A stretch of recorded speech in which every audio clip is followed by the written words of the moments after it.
سلام، مرحبا بكم في قناتي. ان شاء الله كامل تكونوا بخير. اليوم راح نقدم لكم متوم الدجاج. تبعوا معايا الخطوات وراح يجيكم بزاف بنين. رحيت بصله في الاشواغ وما شللتوش، خليت هذاك البصل باش يطلق البنه. جيبوا كميه مسكالوب كيما تحبوا، انا كان عندي شويه تاع الدانت وشويه بولي. توابل: ملح، فلفل الكحل، قرفه، كمون وتوم بودره. ومن بعد نزيدوا له شويه لا شابلور والزيت.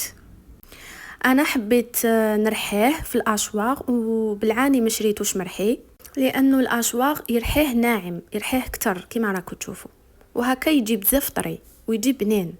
شكلتهم دي بولات وخليتهم جانبا. جبت الطاجين، درت شويه زيت ودرت 3 جناحتين، انا كانوا عندي هادو، وانتوما ديروا الدجاج اللي عندكم، واللي عندها ضياف ولا تقدر دير ديكويس، تقدر يعني كل وحده وش عندها. فوالا قليت الجناحتين عادي حتى تغير لونهم شويه باش حطيت البصل. توابل: درت ملح، فلفل الكحل، توم بودره وشويه قرفه. سيو ما تكتروش القرفه، انا القرفه ديالي ما تكحلش المرقه، جايه خفيفه، واللي عندها قاصحه دير عود. وربيت سنينات توم، درت واحد 7 حبات. ملاحظه: توم نديروها غير في المرقه، ما نديروهاش مع لي بولات. قليت مليح البصل مع الدجاج، وباش نتفادى الدجاج يتفتت ولا على خاطر طاب نحيته وكملت قليت البصل وحده.